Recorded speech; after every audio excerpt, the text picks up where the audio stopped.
የተወደዳችሁ የጣቢያችን ተከታታዮች እንደምን አላችሁ? በዛሬ መሰናዶ በሕግ የበላይነት ጽንሰ ሐሳብና ታሪካዊ አመጣጥ ዙሪያ በሁለት ክፍል የተሰናዳ አንድ ጽሑፍ ወደ እናንተ እናደርሳለን። ክፍል 1 እንዲህ ይደመጣል። ቀንዴል የሕግ ፈላስፋዎች የሰው ልጅ ከአውሬነት ወደ ስልጣኔ ከጫካ ሕግ አልባ ሕይወት ወደ ማህበራዊ ስምምነት ያሸጋገረ ትልቅ እውነት ይሉታል። ፍትህ በምድር ላይ እንድትነግስ፣ ደካማው በጠንካራው ክንድ እንዳይደፈጠጥ፣ ነጻነትም የሰው ልጅ ሁሉ ተፈጥሯዊ መብት እንድትሆን መሰረት የጣለውን ያንን ታላቅ ክስተት ያቆመው ትልቅ የሕግ ምሰሶ እንደሆነ የማይካድ እውነት ነው። እርሱም የሕግ የበላይነት ወይም ዘ ሩል ኦፍ ሎው በመባል ይታወቃል። ይህ ቃል ዛሬ ላይ በፖለቲካው መድረክ፣ በዜና አውታሮች፣ በተለያዩና ቁጥራቸው የትየለሌ በሆኑ ቦታዎች በሙግቶችና በውይይቶች በተደጋጋሚ ሲነገር እንሰማለን። ነገር ግን ጥልቅ ሚስጥሩና ፍልስፍናዊ ይዘቱ ምንድን ነው? አመጣጡስ በምን አይነት የእሳትና የስለት መንገዶች ውስጥ አልፎ ነው ዛሬ ላለንበት ትውልድና ስርዓቶች እንዲሁም አገዛዞች የተረፈው? ዛሬ ይህንን የሕግ ዋነኛ መሰረትና ምሰሶ ታሪካዊ ጉዞ በሰፊው እንዳስሳለን። ለመሆኑ የሕግ የበላይነት ስንል ምን ማለታችን ነው? ባጭሩ በፖለቲካል ሳይንስና ሕግ ፍልስፍና አነጋገር የሰዎችን ስሜት፣ የባለስልጣናትን ፍላጎት፣ የቡድንን ጥቅም ወይም የሀያላን አምባገነናትን ጥቅም ማስጠበቅ ሳይሆን አስቀድሞ የተቀመጠ ፍትሃዊ ሕግ ሀገርንና ማህበረሰብን ይመራል ወይም ያስተዳድራል ማለት ነው።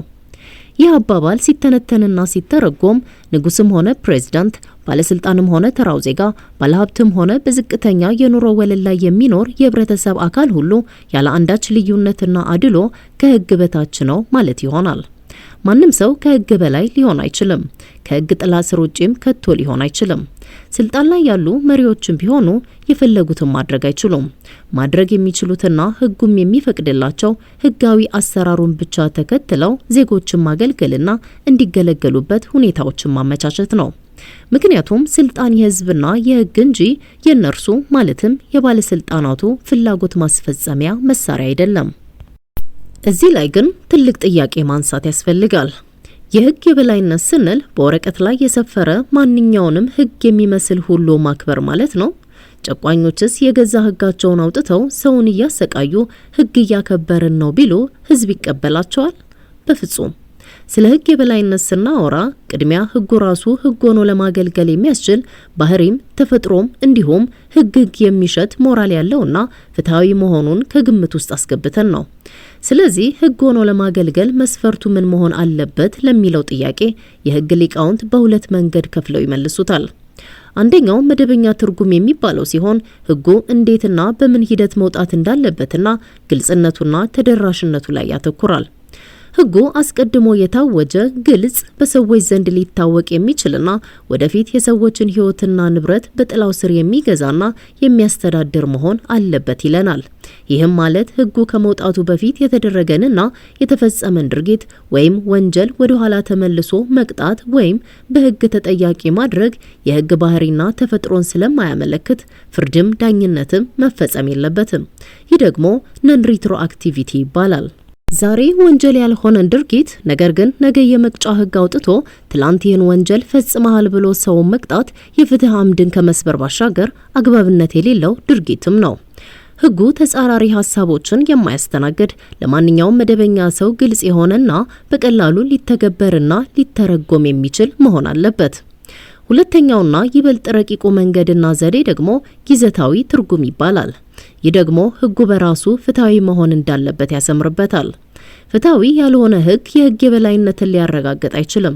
ምክንያቱም አምባገነኖችም የገዛ ዜጎቻቸውን ለመጨቆን፣ ሀሳብን በነጻ የመግለጽና የማንሸራሸር ነጻነትን ለማፈንና ተቃዋሚዎቻቸውን ለማሰር ሕግን እንደ መሳሪያ አድርገው ሊጠቀሙበት ይችላሉና ይህንን አካሄድ የሕግ ሊቃውንት በሕግ መግዛት ወይም ሩል ኦፍ ሎው ይሉታል። ይኸውም ሕግን የመጨቆኛ ዱላ ማድረግ ማለት ነው። ወደ ሀገራችን አባባል ስናመጣው የሀገሩን ሰርዶ በሀገሩ በሬ እንደማለት ነው። የሕግ የበላይነት ግን ሕግ ራሱ የጨቋኞችን ተግባር የሚያስቆምበትና ሰብአዊ መብትን የሚያስከብርበት ስርዓት ነው። ይህ በእንዲህ እንዳለ ይህ ድንቅ ሐሳብ ግን በአንድ ጀንበር ወይም ክስተት የተፈጠረ አይደለም። የሰው ልጅ ዛሬ ላይ ለደረሰበት ስልጣኔ ይህንን መርህ ለመቅረጽና ተግባር ላይ ለማዋል የብዙ ዘመናት ታሪካዊ ሂደት እንዲያልፍ ግድ ብሎታል። ብዙ ደም ፈሶበታል፣ እንዲሁም ብዙ አጥንት ተከስክሶበታል። ይህ ደግሞ የሚያሳየን የህግ ትርጓሜና የሰው ልጅ ስለ ፍትህ ያለው በጎ እይታ ከጊዜ ወደ ጊዜ እየተሻሻለና እየጎለበተ የመጣ መሆኑን ነው። የህግ የበላይነት ታሪካዊ ጉዞን ወደ ኋላ መለስ ብለን ስናየው የሚጀምረው የጥንታዊ ስልጣኔ መሰረትና ምሰሶዎች በሆኑት በሜሶፖታሚያ፣ ጥንታዊቷ ግሪክና ሮም ነው።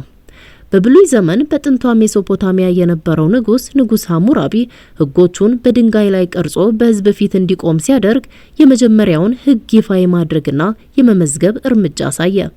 ከክርስቶስ ልደት በፊት ደግሞ በጥንቷ አቴንስ ታላቁ ፈላስፋ ፕሉቶ በመጀመሪያው አስተሳሰቡ የጥበበኛ ንጉስ አገዛዝ ይበልጣል ብሎ ቢያስብም በኋላ ላይ ግን የሰው ልጅ በስልጣን ሲሰክር አምባገነንና ጨቋኝ እንደሚሆን ተረድቶ ህግ የበላይ መሆን እንዳለበት አመነ።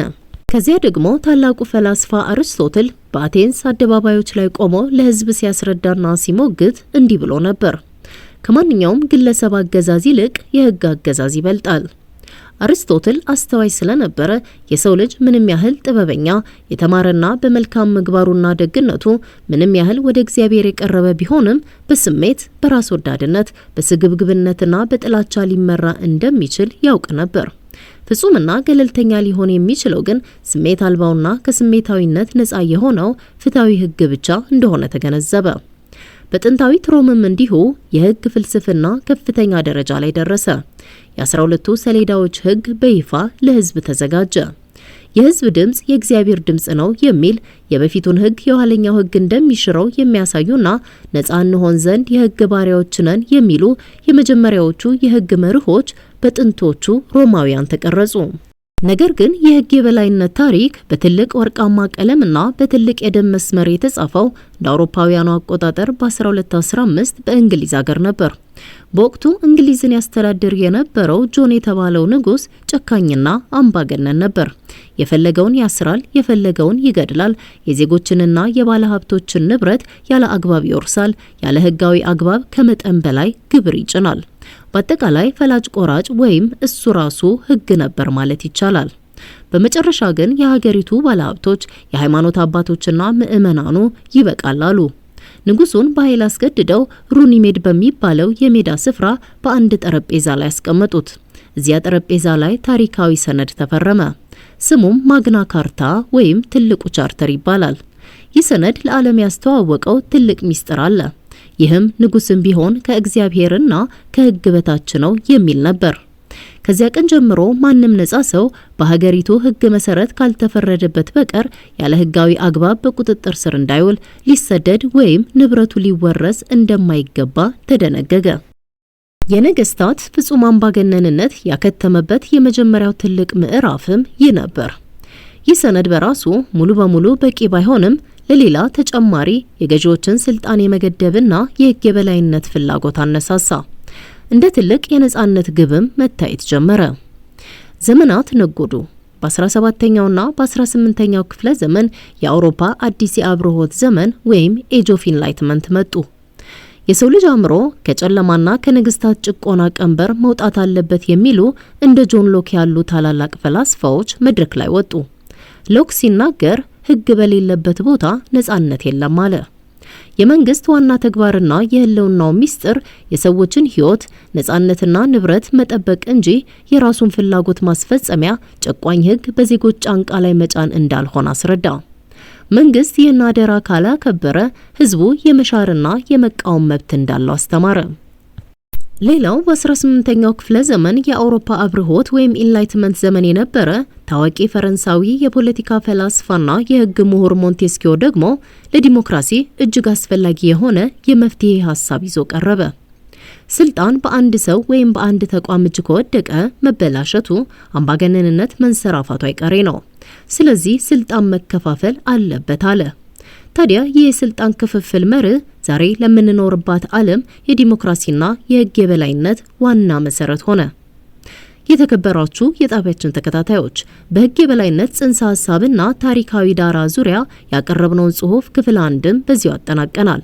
ክፍል 2ም በሌላ መሰናዶ ይዘንላችሁ እንደምንቀርብ ከወዲሁ ለመግለጽ እንወዳለን። ስለ አብሮነታችሁ ምስጋናችን ላቅ ያለ ነው። ጤና ይስጥልን።